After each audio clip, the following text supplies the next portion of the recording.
I figured since Sarah was nice enough to give me the day off, I'd be able to actually use it for something useful. Like, I don't know, laundry, doing the dishes, maybe sitting down and rewatching Gilmore Girls. No.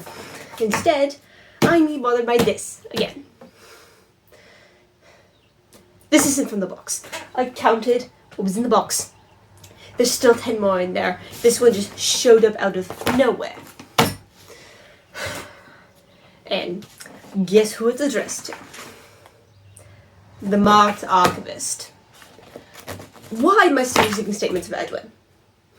I don't even like doing them for myself. They had to drag me out to the vast yesterday to do it. Just one day. Just one day. That's all I ask. Way too early for this. I didn't even get to put milk in my tea.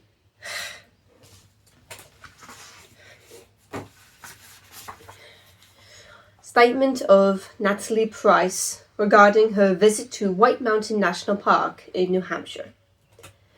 Statement given July 12th, 2017. Statement recorded June 9th, 2025. Recording by Aria Mays Luther, previously affiliated with the Magnus Institute, London. Statement begins. I'm sure you don't get Americans here all that often. Or maybe you do. I wouldn't know. I've never actually been to the UK until this week, so it's a whole new thing for me, too. Maybe we're taking first steps together. This was all a few weeks ago, just after a family reunion on my dad's side. My dad's side of the family is huge, full of a lot of people who recognized me, but I didn't know their names. You know, the usual, oh, I haven't seen you since you were little, and all that from people who are 1 degree away from being an absolute stranger. You could probably invite some random people off the street to the reunion, and I'd have no idea. This isn't about the reunion, though. It was a normal reunion. Nothing weird happened other than one of my second cousins attempting a keg stand in the middle of the pavilion, but that's just Daniel being Daniel. I live down in New Jersey, in Newark, which is about a 5-hour drive from New Hampshire. I didn't want to get home too late in the day, so I ended up leaving at about 8 in the morning, hoping to be able to get home just a bit after lunch so I could spend some proper time to decompress from the reunion before having to get back to work the next day. The GPS on my car isn't the best, but I didn't want to kill my phone's battery during the trip like I almost did on the way there, so I decided to take a gamble and use it. After following it for a good 20 minutes, I realized while the map had shown for me to take a left turn, the GPS told me to make a right. I obviously hadn't been looking at the map, more focused on the road, and hadn't been expecting the GPS to give me blatantly wrong information. The turn had led me down a road with no signs at first, surrounded by trees like most of the other roads in New Hampshire. The town I had been in was already pretty heavily wooded, but the trees were a lot more dense here. After a few miles, I saw a sign on the side of the road. White Mountain National Park. The end at the beginning of National was chipped slightly, making it look a bit off. The GPS had led me to a national park. I'd be more surprised, but the entire state of New Hampshire is seemingly just one big national park with how many there are. I drove through 2 smaller ones on my way in for the reunion, the road surrounded by rocky mountains and rivers. I figured that the detour was just a few more minutes onto my ETA, and I'd get a scenic route out of it. Seemed fine enough, so it didn't seem a reason to turn around and correct the mistake my GPS had made. At least, I didn't initially. The drive was mainly just trees for a while, but as I got further in, my radio cut out. That was strange, but I was in the middle of a national park situated in the mountains. The radio signal probably wasn't the strongest in the middle of the woods. There was a break in the trees after a while, occasionally showing a shallow, rocky river that the road seemed to follow, twisting and curving alongside it almost hypnotically. The silence in my car, combined with the pressure in my ears due to the elevation changes, was starting to feel like static, pulsing into my head. I rolled down the windows of my car, hoping to let the sounds of the river and the woods replace the silence. But there was nothing. No rushing water, no birds, no rustling leaves, no wind. Not even the annoying squeak sound my car had been making for the past month, waiting for me to take him to the shop and get it looked at and fixed. Just thick, hollow silence.